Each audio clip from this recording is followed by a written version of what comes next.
आ गई हीरोइन। पता नहीं कहाँ से आती है और कहाँ जाती है।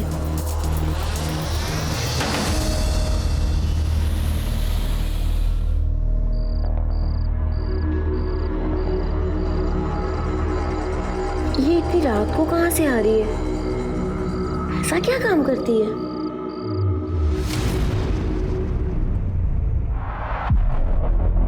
अरे आजकल दिखाई नहीं देती हो, कहाँ रहती हो? वो काम से थोड़ा बाहर गए थे।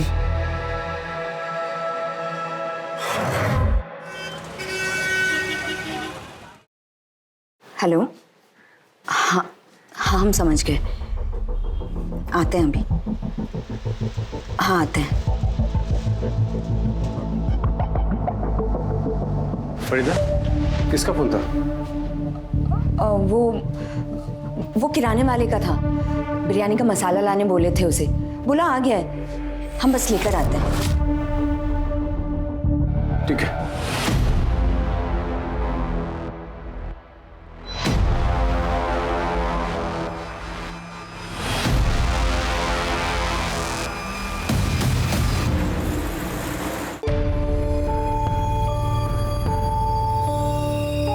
अरे बाहर जा रही हो क्या काम से? फिर सुनना, ये वही आदमी है ना जो इसको लेने और छोड़ने आता है? नवरा है क्या तिचा? अरे पति होता तो साथ में नहीं रहता क्या? पता नहीं क्या है, शहर से बाहर जाना तो एक बहाना है। करती होगी।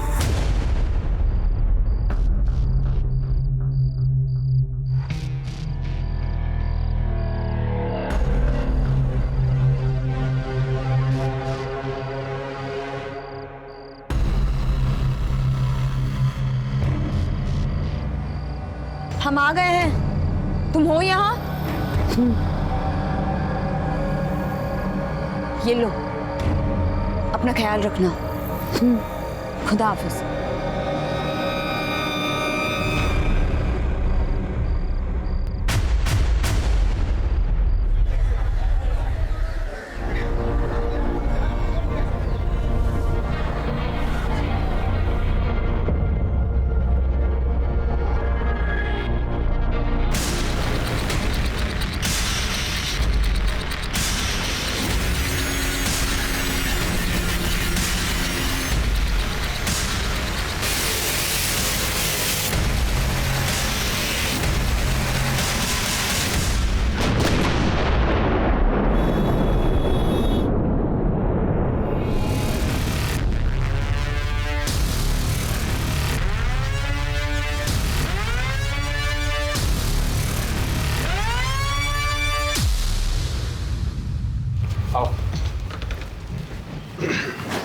आमना, रियाज, ये देखो अम्मी तुम्हारे लिए क्या लाई है। मिठाई। तुम्हें पसंद है ना? हमें भी लड्डू खिलाइए।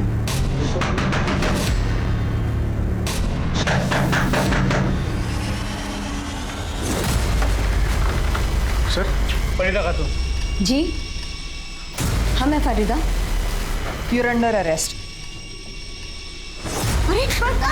सर क्या किया इन्होंने? सर आपको कोई गलतफहमी हुई है सर? किस जुर्म में आप गिरफ्तार कर रहे हैं सर? कल जो बॉम्ब ब्लास्ट हुए हैं उसमें ये प्राइम सस्पेक्ट है। हमारे पास पक्की खबर है कि फरीदा खातून एक्टिविटीज में इन्वॉल्व है। चाहिए बिल्कुल गलत है। ऐसा मत रुकिए सर, देखिए हमारी बात सुनिए, ऐसा मत कीजिए सर। सुनना है कोर्ट में सुनेंगे। चलो आप ऐसा नहीं कर सकते सर, ऐसा नहीं कर सकता।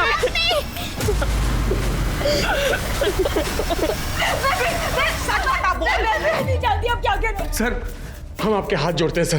सर फरीदा बेकसूर है सर। ये आप क्या कर रहे हैं सर? सर उसने कुछ नहीं किया है सर। सर हम यही के हैं सर, कहीं बाहर से नहीं आए हैं। 15 साल पहले हमारा निकाह हुआ था फरीदा से। देखिए सर, ये हमारे पास पेपर्स भी हैं, मैरिज सर्टिफिकेट, वोटर्स कार्ड, आधार कार्ड और ये पैन कार्ड सब है हमारे पास। आपको कोई गलतफहमी हुई है सर? हमें कोई गलतफहमी नहीं हुई है। इंटेलिजेंस गलत नहीं हो सकती। पर ये क्या आई कार्ड पेपर्स दिखा रहे हो जो फरीदा ने फेक बनवाए? अगर तुम उसके पति हो भी ना तो इतना समझ लो, फरीदा बॉम्ब ब्लास्ट में इन्वॉल्व है। सर वो बेचारी तो झारखंड से बाहर किसी को जानती तक नहीं है। मंसूर, तुम्हारी जानकारी के लिए बता दूं कि फरीदा का फ्लैट है जिसकी तलाशी लेने पर पता चला कि पूरा वेस्ट मटेरियल से भरा पड़ा है। उसके पास इतना अकल कहाँ ये सब कुछ करे सर? आप हमारी बात का यकीन कीजिए, एक बार आप कागजात तो देखिए सर। देखिए कागजात देखिए, आपको यकीन हो जाएगा कि हम सच बोल रहे हैं सर। देखिए। ठीक है, इसकी जांच करेंगे, अगर असली निकले तो सोचा जाएगा। जब तक आप कागजात जांच करेंगे तब तक रिहा कर दीजिए फरीदा को। उसके बाद हम आपको। तुम्हें समझ में आ रहा है हम क्या कह रहे हैं?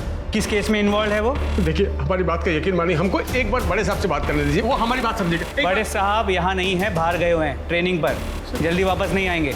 अब यहाँ से जाइए, हमें हमारा काम करने दीजिए। हाँ सर, मंसूर भाई और फरीदा भाभी तो दोनों अच्छे लोग हैं।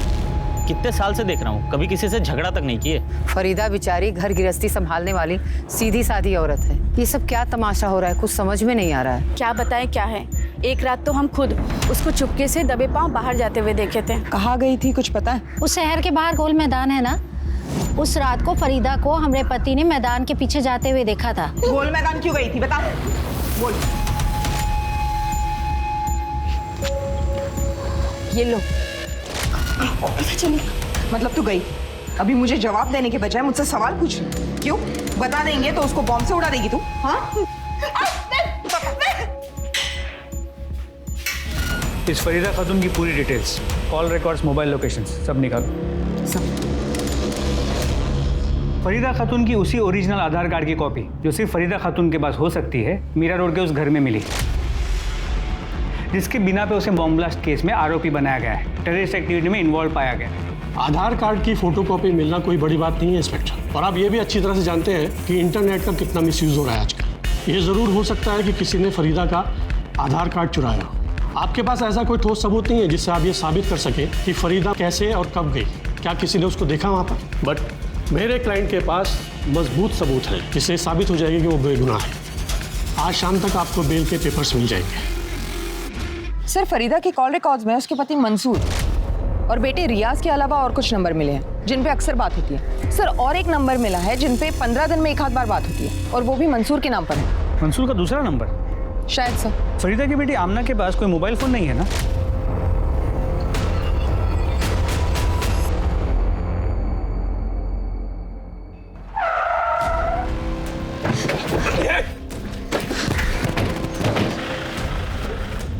कौन हो आप लोग? हमें जाने दो। अकड़ता देखो, हमको अटका रही है। सर, फरीदा की मोबाइल लोकेशन से ज्यादा कुछ हाथ नहीं लगा है, क्योंकि उसका लोकेशन अक्सर उसके घर का या उसके आसपास के एरिया का था। शायद एक आध बार शहर के बाहर गई हो, लेकिन वो भी गोल मैदान जैसी जगह पर। और ऐसी जगह जाना कोई अजीब बात है नहीं, क्योंकि मार्केट, स्कूल सब वही है। हो सकता है फरीदा ने जानबूझकर ऐसी जगह सिलेक्ट की हो जिस पे कोई शक ना करे। हो सकता है ये सब कुछ उसके ट्रेनिंग का हिस्सा हो। बाहर निकालो, चलो। फरीदा, दरवाजा खोलो फरीदा, दरवाजा खोलो फरीदा। क्या कर रही हो फरीदा? दरवाजा खोलो।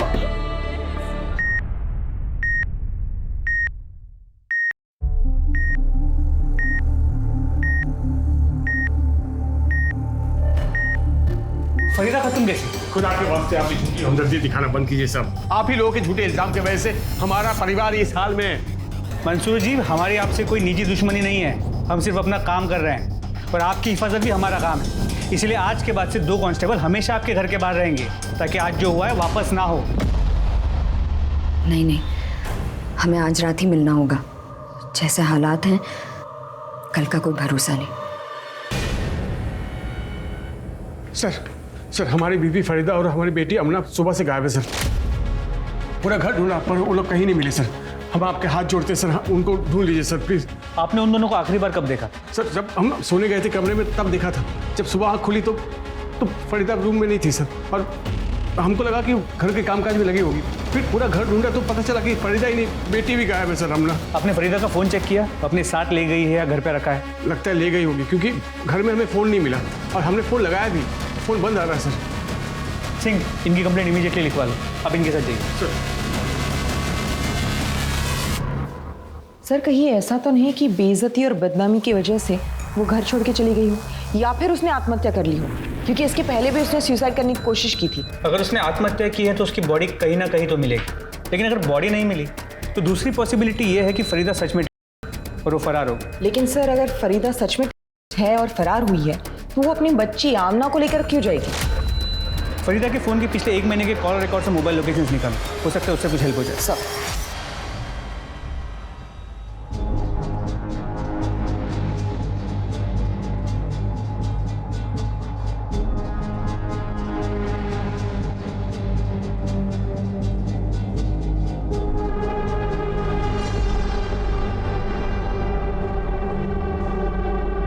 सर ना तो फरीदा और आमना को किसी ने देखा है और ना ही दोनों के डिस्क्रिप्शन जैसे डेड बॉडी किसी को मिली है। तो फरीदा रातों रात गायब कहाँ हो सकती है? कहीं फरीदा ने बॉर्डर तो पार नहीं कर लिया? फिर फरीदा जा कहाँ सकती है?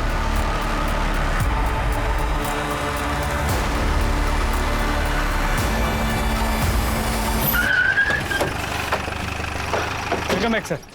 ट्रेनिंग कैसी रही? ट्रेनिंग के बारे में बाद में बात करेंगे, पहले फरीदा खातून का क्या केस है वो बताओ। सर जिस दिन से फरीदा और आमना गायब हुए हैं उस दिन से हम फरीदा का फ़ोन ट्रैक कर रहे हैं। सभी जगह तलाशी भी ली लेकिन कोई लीड नहीं मिली। सर फरीदा के मोबाइल लोकेशन के अकॉर्डिंग उसकी लास्ट लोकेशन शहर के बाहर ओल्ड माइंस की दिख रही है।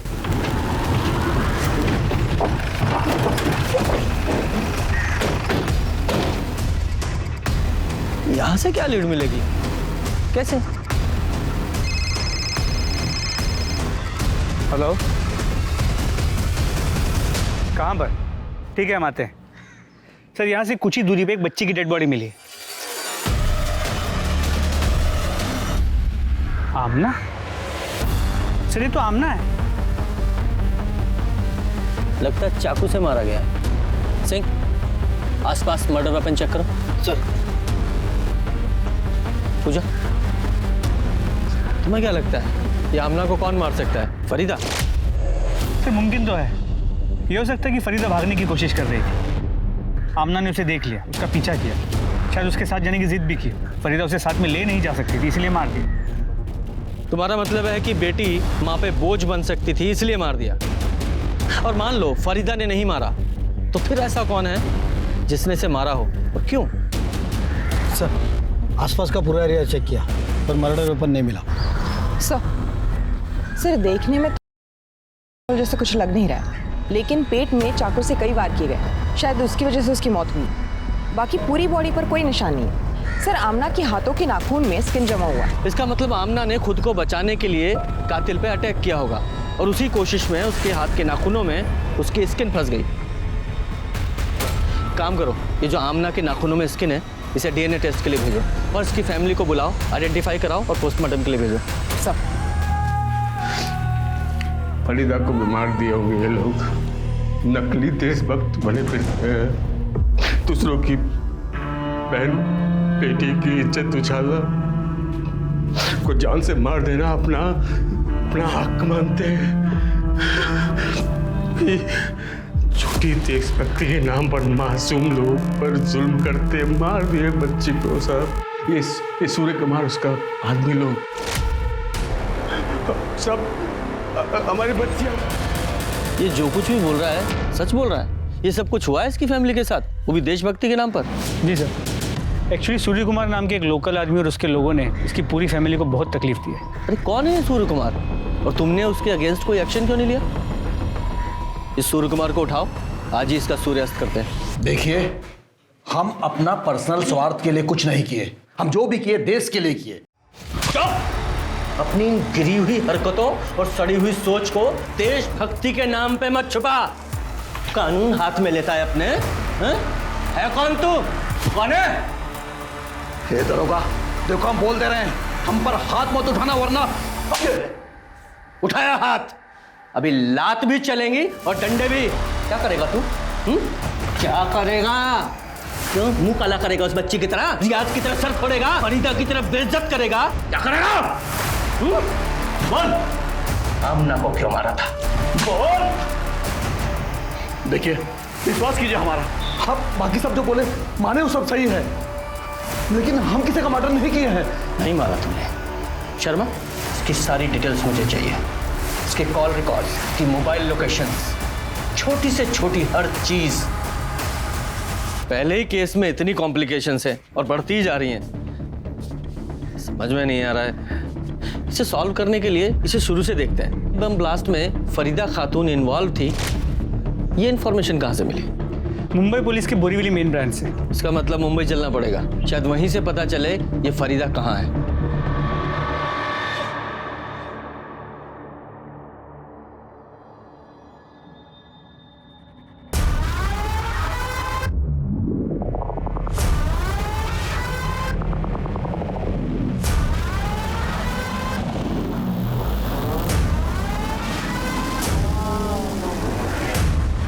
बॉम्ब ब्लास्ट 10 तारीख को शाम को 4 बजे हुआ। उसी रात एक गुमनाम आदमी ने हमारे कंट्रोल रूम को फोन करके ये बताया कि मीरा रोड के गणेश नगर में एक औरत रहती है जो इस बॉम्ब ब्लास्ट में इन्वॉल्व है। हम फौरन वहां पहुंचे, देखा तो दरवाजा बंद था। दरवाजा तोड़कर जब हम अंदर पहुंचे तो देखा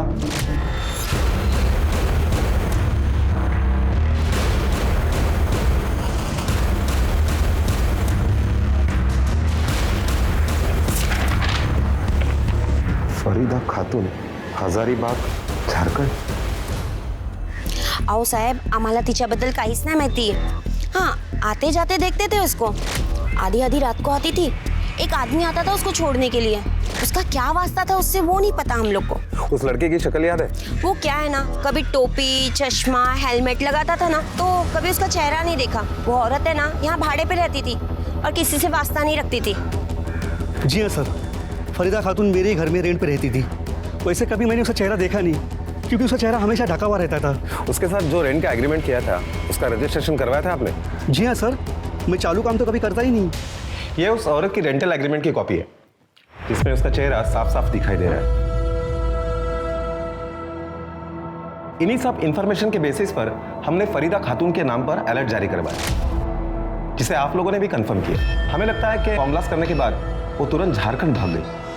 देखिए सर, हम ये नहीं कहते कि आपकी इन्वेस्टिगेशन गलत है, लेकिन इससे सिर्फ इतना प्रूव होता है कि जिस औरत ने वो घर रेंट पे लिया था वो फरीदा खातून थी। लेकिन हमारी इन्वेस्टिगेशन में ये बात सामने आई है कि फरीदा कभी झारखंड के बाहर गई ही नहीं और फिलहाल गायब। गायब? कहाँ गई वो? IDs madam, IDs IDs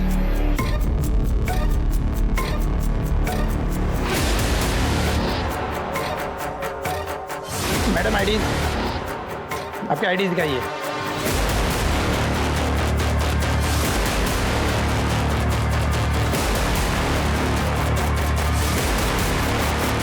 Farida Khatun, you are under arrest. Mumbai में तो कुछ नहीं मिला, अब फरीदा को यहीं तलाश करना पड़ेगा। जी सर, पर सर आमना की पोस्टमार्टम रिपोर्ट से ये पता चला है आमना की मौत 14 अक्टूबर की रात 12:30 से 3 बजे के बीच एक्सेसिव ब्लीडिंग की वजह से हुई। सर ब्लीडिंग की वजह वो मल्टीपल स्टैबिंग के वुंड्स ही है। जिस रात फरीदा और आमना गायब हुई उसी रात आमना का मर्डर हो गया। ये आमना के नाखूनों में फंसी जो स्किन थी उसकी डीएनए रिपोर्ट आई? सर अब तक नहीं, लेकिन जल्दी आ जाएगी। ये आमना की तो डेड बॉडी मिल गई, लेकिन फरीदा कहाँ है ये नहीं मिल रही है। सर फरीदा पकड़ी गई है, टीवी पे लाइव दिखा रहे हैं।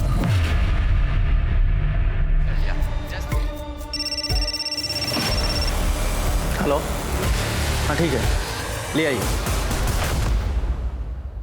फरीदा खातून को यहाँ ला रहे हैं। याद दिला दे कि वही फरीदा खातून है जिसका हाथ ब्लास्ट में था। इसने कई मासूम लोगों की जान ली।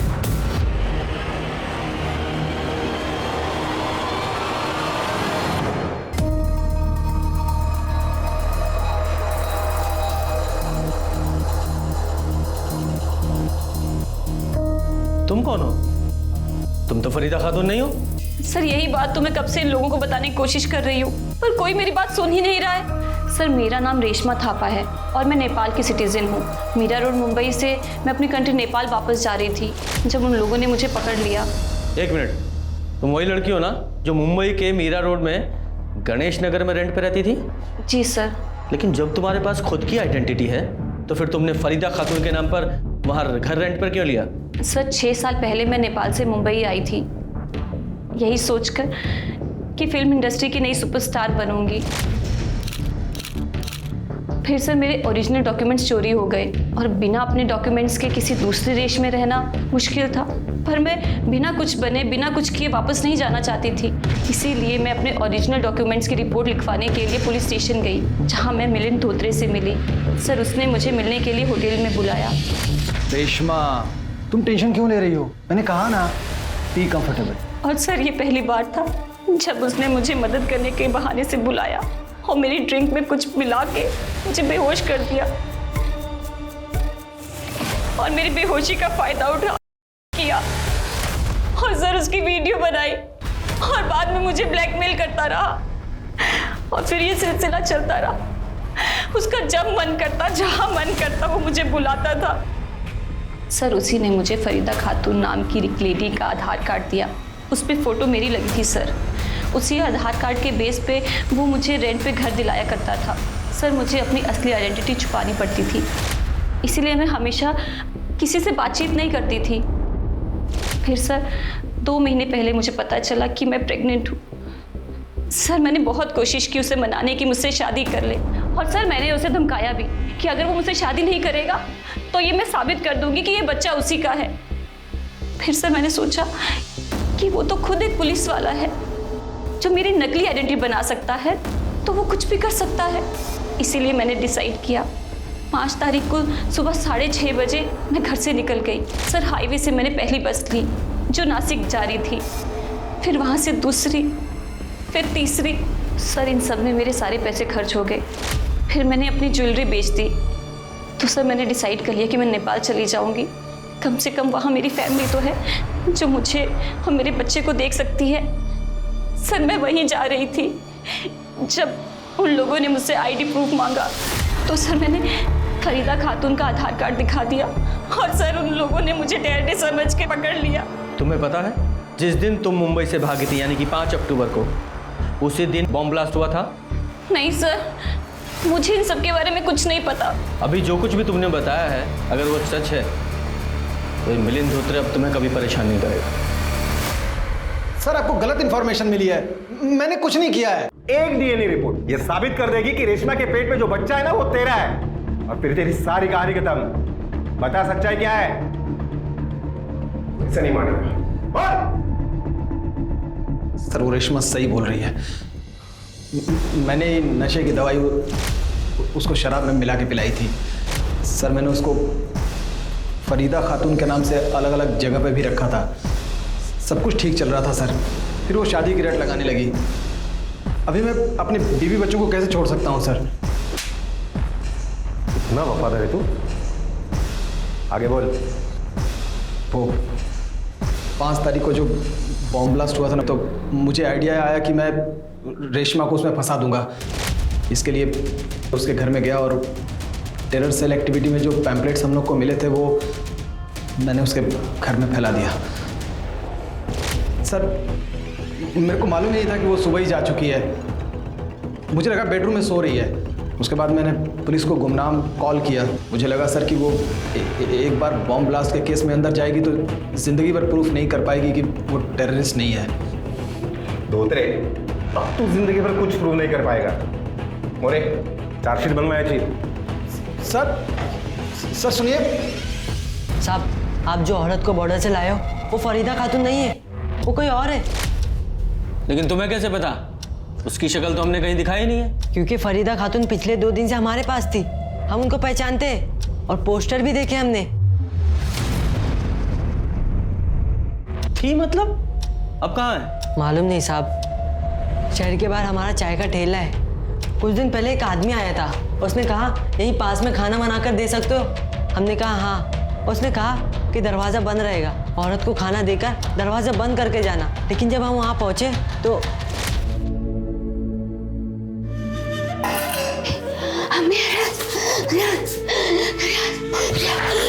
खाना रखा है, खा लेना।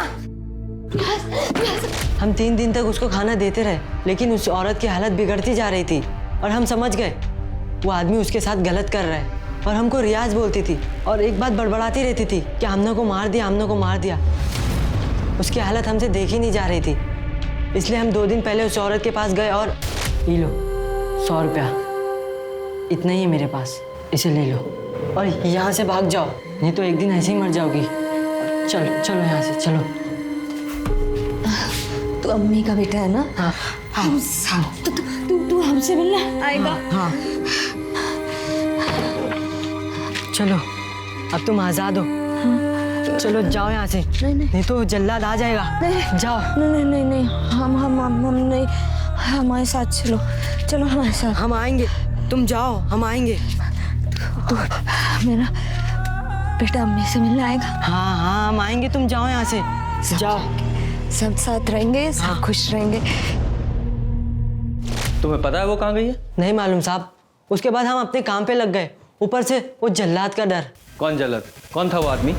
मालूम नहीं साहब, लेकिन हमारे चाय के ठेले पे आता था। फरीदा को भगाने के बाद हमें हड़काने आया था। हमने कह दिया शायद गलती से हमसे दरवाजा खुला छूट गया। उस आदमी का हुलिया बता सकते हो, कैसा दिखता था? हाँ साहब। स्केच आर्टिस्ट से बुलवाओ। जी सर।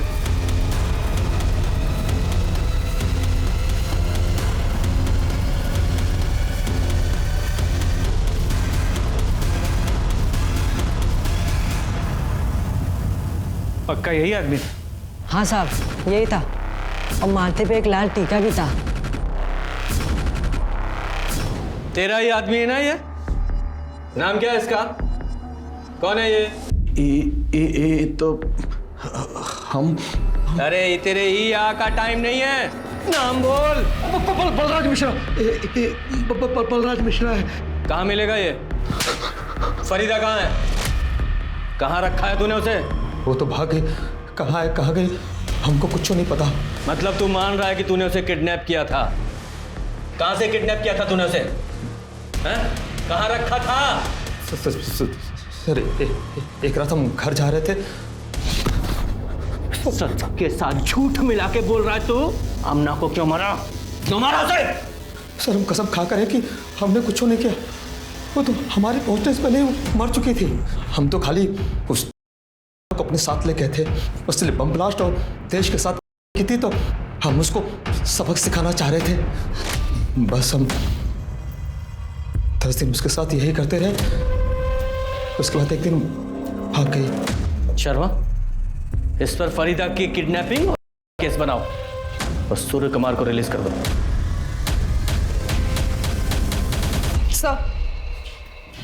सर एक इंफॉर्मेशन मिली है, मंसूर के घर में उसके साथ कोई और औरत रह रही है। कौन? सर ये तो कह नहीं सकते, किसी ने उसका चेहरा नहीं देखा है। कहीं वो फरीदा तो नहीं है? आप कैसी बात कर रहे हैं सर? फरीदा यहाँ वापस आती तो हम आपको इन्फॉर्म नहीं करते क्या? तो फिर ये मोहतरमा कौन है?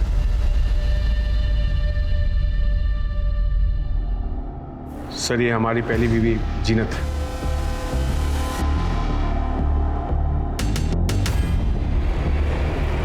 जीनत।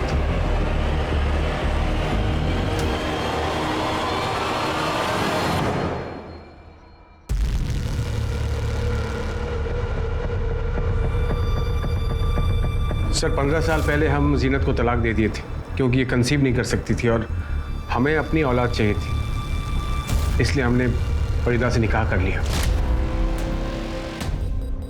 जी सर, फरीदा के गुमशुदा होते ही और आमना के कत्ल का पता चलते ही हम आ गए खैर खबर लेने। फरीदा घर से गायब हुई तो जीनत को बुला लिया। चल क्या रहा है ये तेरा? कहीं तूने ही तो फरीदा को गायब नहीं किया? सर कैसी बात कर रहे हैं सर आप? सर फरीदा के गुमशुदा होने और आमना के कत्ल का पता चला तो एक खैर खबर लेने घर आ गई। घर का छोटा मोटा काम कर देती है, खाना बना देती है और बच्चों का ख्याल रखती है। बस पूजा, जीनत की डिटेल ले लो। सर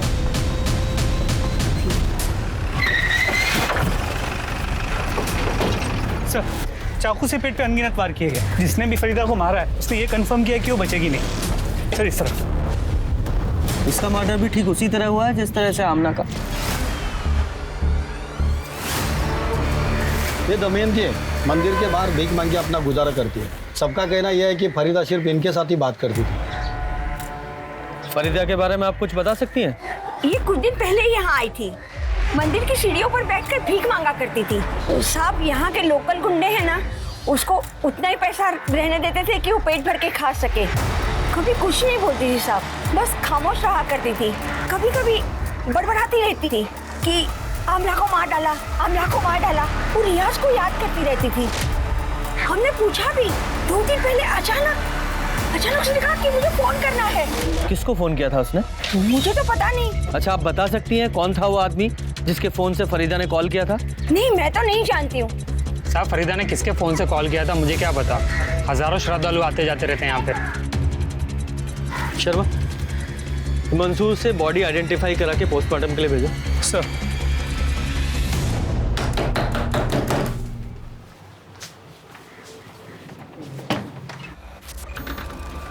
सर आप फरीदा के कातिल का कुछ पता चला सर? उसी सिलसिले में यहाँ आए हैं, तुमसे ही बात करनी है। 22 तारीख की रात 12:30 बजे तुम्हारे फोन की लोकेशन वही थी, राम मंदिर के पास। जहां फरीदा का मर्डर हुआ। फरीदा जिस दिन घर छोड़कर निकली थी उसने आखिरी कॉल तुम्हें किया था। और सबूत नंबर 3, ये डीएनए रिपोर्ट, उसमें आमना के नाखूनों में फंसी हुई स्किन और फरीदा के हाथों में जो बाल थे वो एक ही औरत के थे, तुम्हारे। बोलो, बताओ पूरी कहानी। फरीदा बहुत अच्छी इंसान थी। मंसूर के छोड़ने के बाद हमारा साथ दिया करती थी। ये लो, पैसे से हमारी मदद किया करती थी। हमारे पास कमाने का तो कोई रास्ता था ही नहीं। फिर जब वो बताई गई तो जेल गई।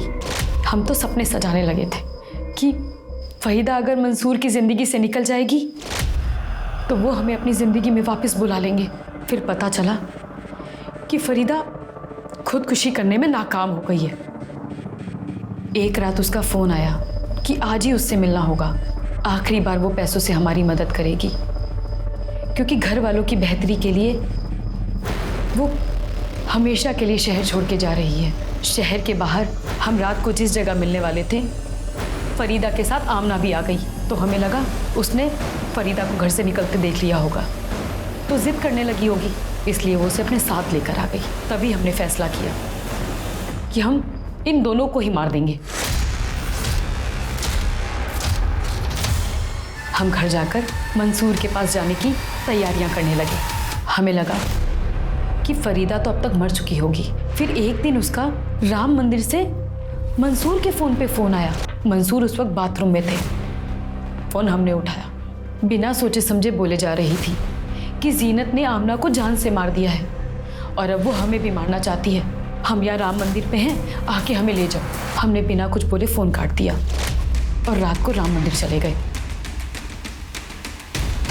अल्लाह और कानून दोनों तुम्हें सजा देंगे।